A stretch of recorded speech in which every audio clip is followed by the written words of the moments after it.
One day, Alfie and Mum and Annie Rose were coming home from the shops. Alfie ran on ahead because he wanted to get home first. He ran all the way from the corner to the front gate and up the steps to the front door.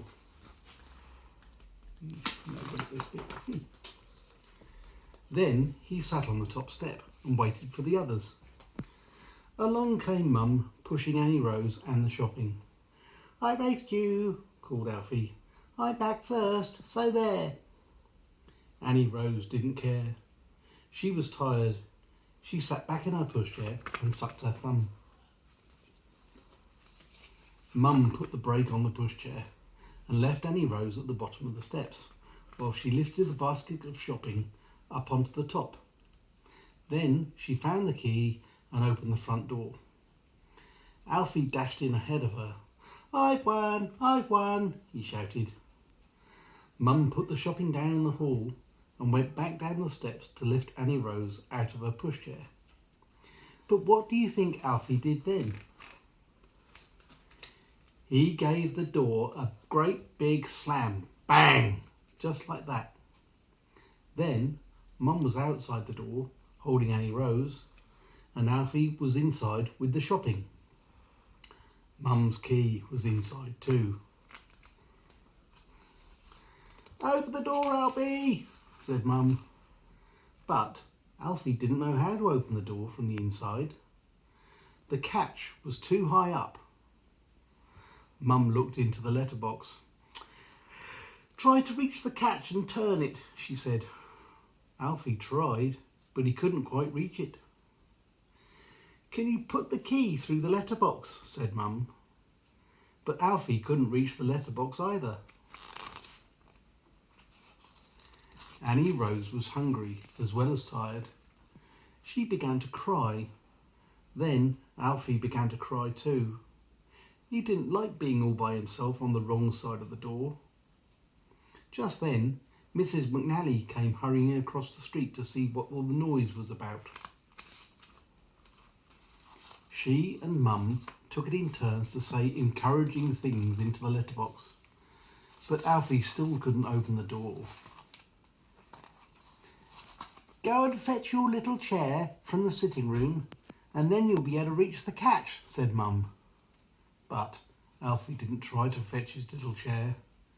He just went on crying louder and louder, and Annie Rose cried louder and louder too. "There's my Maureen," said Mrs. McNally. "I'm sure she'll be able to help."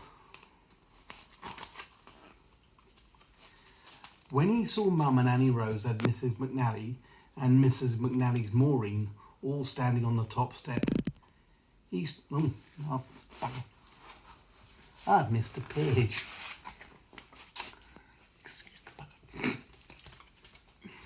Better start again, haven't we? I can cut it out. I can cut it out. Okay. Mrs. McNally's Noreen was a big girl. Right away she came and joined Mum and Annie Rose and Mrs. McNally on the top step. Might have to break a window," she said. "But I'll try and climb up the drain pipe first, if you like." But Mrs. McNally didn't like that idea at all. "Oh no, Maureen, you might hurt yourself," she said. Just then, Alfie's very good friend, the milkman, came up the street in his milk float. Which is old time. When he saw Mum and Annie Rose and Mrs. McNally and Mrs. McNally's Maureen all standing on the top step, he stopped his float and said, "What's the trouble?" So they told him. "Don't worry, mate," Milton shouted. "We'll have you out of there soon." Looks as though the lock's going to be difficult to break," said the milkman. But then Mrs. McNally's Maureen had a very good idea. She ran to ask the window cleaner, who was working up the street, if he could bring his ladder and climb up to the bathroom window.